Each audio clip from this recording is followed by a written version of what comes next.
Hello, ನಮಸ್ತೆ ವೀಕ್ಷಕರೇ. ಸಕುಟುಂಬ ಸಮೇತ ಚಾನಲ್ಗೆ ನಿಮ್ಮೆಲ್ಲರಿಗೂ ಸ್ವಾಗತ.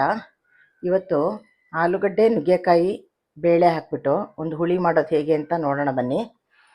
ಮೊದಲಿಗೆ ಒಂದು 100 ಗ್ರಾಮಷ್ಟು ತೊಗರಿಬೇಳೆ ತೊಗೊಂಡಿದ್ದೀನಿ. ಇದು ಚೆನ್ನಾಗಿ ತೊಳೆದು ಎತ್ತಿಟ್ಕೊಂಡಿದ್ದೀನಿ. ನುಗ್ಗೆಕಾಯಿ ಆಲೂಗಡ್ಡೆನೂ ಅಷ್ಟೇ, ಇದನ್ನು ಚೆನ್ನಾಗಿ ಹೆಚ್ಚಿಬಿಟ್ಟು ತೊಳೆದು ಎತ್ತಿಟ್ಕೊಂಡಿದ್ದೀನಿ. 2 ದೊಡ್ಡ ಸೈಜ್ ಟೊಮೊಟೊ ತೊಗೊಂಡಿದ್ದೀನಿ. ಒಂದು 2 ಹೆಸರು ಬೆಳ್ಳುಳ್ಳಿ ತೊಗೊಂಡಿದ್ದೀನಿ. ಈರುಳ್ಳಿ ಒಂದು ದೊಡ್ಡ ಗಡ್ಡೆ ತೊಗೊಂಡಿದ್ದೀನಿ. ಅದು ರುಬ್ಬಕ್ಕೆ ಎಷ್ಟು ಹಾಕೋದು, ಬೇತಿಗೆ ಎಷ್ಟು ಹಾಕೋದು ಅಂತ ನಿಮಗೆ ಹೇಳ್ತೀನಿ.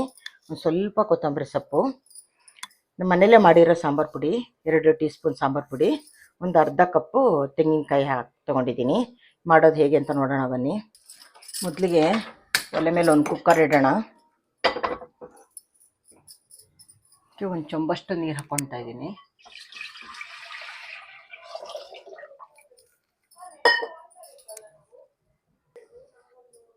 ಬೇಳೆ ಹಾಕ್ಕೊತಾ ಇದ್ದೀನಿ ನೀರಿಗೆ.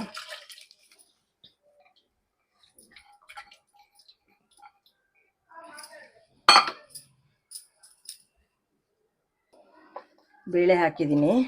ಈಗ ಒಂದು ಸ್ವಲ್ಪ ಇದ್ರ ಜೊತೆಲಿ ಒಂದು ಸ್ವಲ್ಪ ಈರುಳ್ಳಿ ಹಾಕ್ಕೊತಾ ಇದ್ದೀನಿ.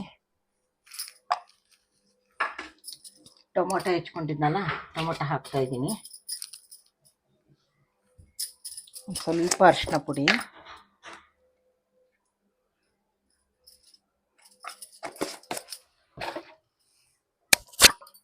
ಒಂದು ಸ್ವಲ್ಪ ಎಣ್ಣೆ. ಬೇಳೆ ಸ್ಮೂತಾಗಿ ಬೇಯಲಿ ಅನ್ನೋದಕ್ಕೋಸ್ಕರ ಸ್ವಲ್ಪ ಎಣ್ಣೆ. ಇದೊಂದು ಸಲ ಮಿಕ್ಸ್ ಕೊಡೋಣ.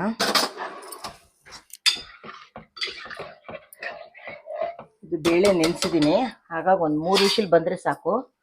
ಬೇಳೆ ಸ್ವಲ್ಪ ಚೆನ್ನಾಗಿ ಬೇಯಬೇಕು.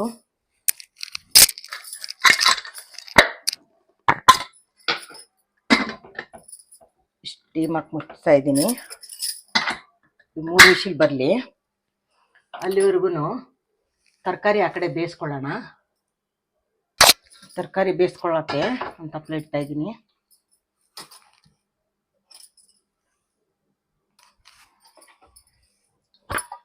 ಈರುಳ್ಳಿ ಫ್ರೈ ಮಾಡ್ಕೊಳ್ಳೋಕ್ಕೆ ಒಂದು ಸ್ವಲ್ಪ ಎಣ್ಣೆ ಹಾಕ್ಕೊತಾ ಇದ್ದೀನಿ.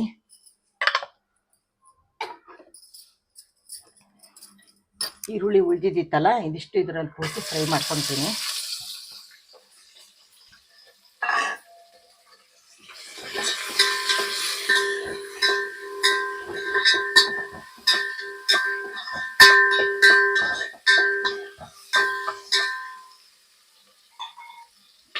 ಈರುಳ್ಳಿ ಫ್ರೈ ಆಗಲಿ. ಈರುಳ್ಳಿ ಫ್ರೈ ಆಗಿದೆ. ಸ್ವಲ್ಪ ಈರುಳ್ಳಿನ ನಾನು ರುಬ್ಬಕ್ಕೆ ತೆಕ್ಕೊತಾ ಇದ್ದೀನಿ. ಸ್ವಲ್ಪ ಫ್ರೈ ತರಕಾರಿ ಜೊತೆಲೇ ಬಿಡ್ತೀನಿ. ಇಷ್ಟು ರುಬ್ಬಕ್ಕೆ ತೆಕ್ಕೊತಾ ಇದ್ದೀನಿ. ಇಷ್ಟು ಇದಕ್ಕೆ ತರಕಾರಿ ಹಾಕ್ತಾ ಇದ್ದೀನಿ.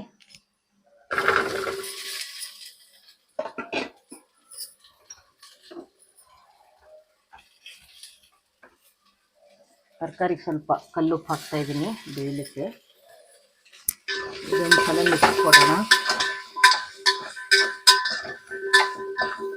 ಸ್ವಲ್ಪ ಎಣ್ಣೆಲಿ ಫ್ರೈ ಆಗಲಿ. ಫ್ರೈ ಆದಮೇಲೆ ಒಂದು ಸ್ವಲ್ಪ ನೀರು ಹಾಕಬೇಕು. ಒಂದು 2 ಸೆಕೆಂಡು ಬಿಟ್ಬಿಟ್ಟು ಹಾಕ್ತೀನಿ ನೀರು. ಸ್ವಲ್ಪ ಎಣ್ಣೆಲಿ ಫ್ರೈ ಆಗಿ ತರಕಾರಿ ಬೇಯಲಿಕ್ಕೆ ಸ್ವಲ್ಪ ನೀರು ಹಾಕ್ತಾ ಇದ್ದೀನಿ.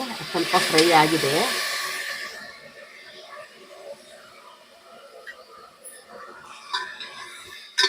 ಸ್ವಲ್ಪ ಬೇಯಲಿ. ಈಗ ಇದು ಬೇಯೋ ತನಕ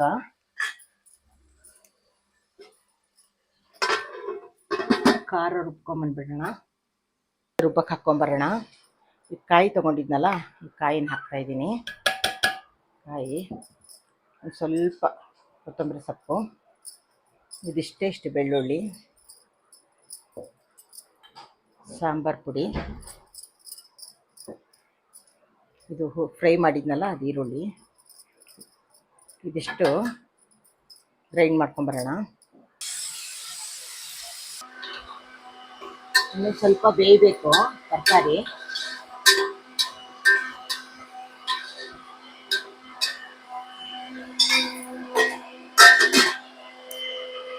ಈಗ ಬೇಯಿಸಿ ಟೊಮೊಟೊ ಬೇಳೆ ಬೇಯಿಸಿದ್ನಲ್ಲ, ಅದನ್ನ ಈ ತರಕಾರಿ ಹಾಕ್ತಾ ಇದ್ದೀನಿ. ಈ ಬೇಳೆ ಒಳಗೂ ಅಷ್ಟೇ ಈ ತರಕಾರಿ ಒಂದು ಕುದಿ ಬರಲಿ. ನುಗ್ಗೆಕಾಯಿ ಸಾರೆ ಘಮ ಘಮ ಚೆನ್ನಾಗಾಗುತ್ತೆ. ಬೇಳೆ ಒಳಗೆ ಒಂದು ಕುದಿ ಬಂದದು ಬೇಳೆ ಒಳಗೆ ಸ್ವಲ್ಪ ಮಿಕ್ಸ್ ಆಗಿ ಬೆಂದರೆ ಚೆನ್ನಾಗಾಗುತ್ತೆ. ಇದು ಒಂದು 2 ಸೆಕೆಂಡ್ ಕುದೀಲಿ ಬೇಳೆ ಒಳಗೆ. ಆಮೇಲೆ ಖಾರ ಹಾಕೋಣ.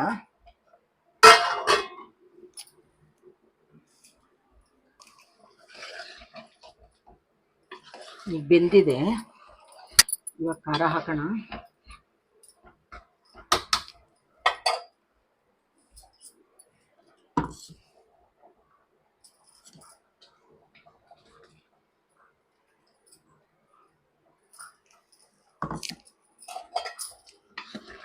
ನಿಮಗೆ ನೀರು ಎಷ್ಟು ಬೇಕೋ ಅಷ್ಟು ನೋಡಿಕೊಂಡು ನೀರು ಹದ ಮಾಡ್ಕೊಂಡು ನೀರು ಹಾಕಿದರೆ ಆಯಿತು.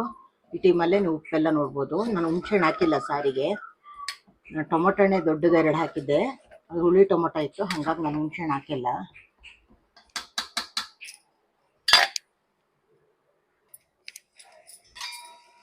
ಕುದಿ ಬರಲಿ ಎಲ್ಲ ಒಂದು ಕಡೆ ಮಿಕ್ಸ್ ಕೊಟ್ಟರೆ ಎಲ್ಲ ಚೆನ್ನಾಗಿ ಕುದಿ ಬರಲಿ. ಕುದಿ ಬಂದಮೇಲೆ ಒಂದು ಒಗ್ಗರಣೆ ಕೊಟ್ಕೊಳ್ಳೋಣ. ಒಂದು ಸಣ್ಣ ಉಂಡೆ ಬೆಲ್ಲ ಹಾಕ್ತಾಯಿದ್ದೀನಿ ಇದಕ್ಕೆ. ಎಲ್ಲ ನೋಡೋಣ ಹೇಗೆ ಕುದೀತಿದೆ ಅಂತ.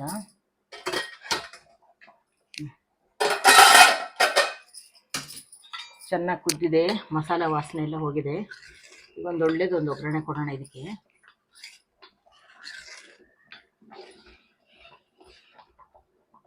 ನೀವೆಲ್ಲಿ ಏನಾದರೂ ನೀವು ಹುಳಿ ಸಾಂಬಾರುಗಳು ಮಾಡ್ತಾ ನೀವೇನಾದ್ರು ಚೇಂಜಸ್ ಮಾಡೋದಿದ್ರೆ, ಬೇರೆ ಯಾವ ಥರನಾರು ಮಾಡೋದಿದ್ರೆ ಕಮೆಂಟಲ್ಲಿ ತಿಳಿಸಿ. ನಾನು ಅದನ್ನೇ ನೋಡಿ ಕಲ್ತ್ಕೊತೀನಿ.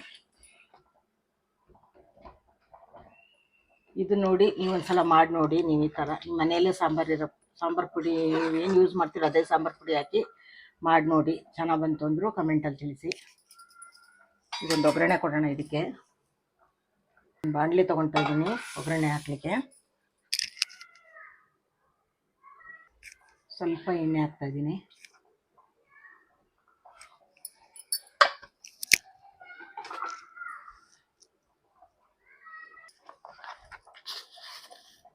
ಸಾಸಿವೆ,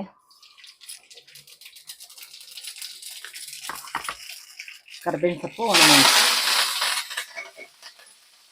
ಸ್ವಲ್ಪ ಇಂಗು,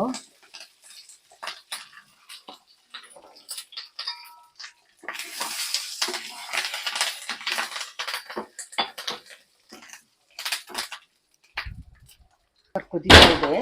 ಇದಕ್ಕೆ ಹಾಕ್ತೀನಿ ಒಗ್ಗರಣೆನ.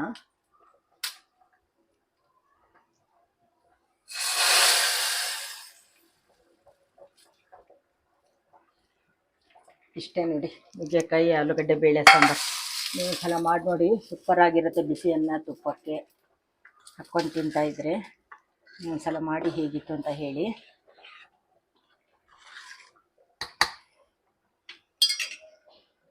ಸರ್ವ್ ಮಾಡ್ಕೊಂಬಂದಿದ್ದೀನಿ. ಹೇಗಿತ್ತು ಅಂತ ನೀವು ಒಂದ್ಸಲ ಮಾಡಿ ನೋಡಿ ನನಗೆ ಹೇಳಿ. ಓಕೆ, ಬಾಯ್ ವೀಕ್ಷಕರೇ, ಮುಂದಿನ ವೀಡಿಯೋದಲ್ಲಿ ಸಿಗ್ತೀನಿ.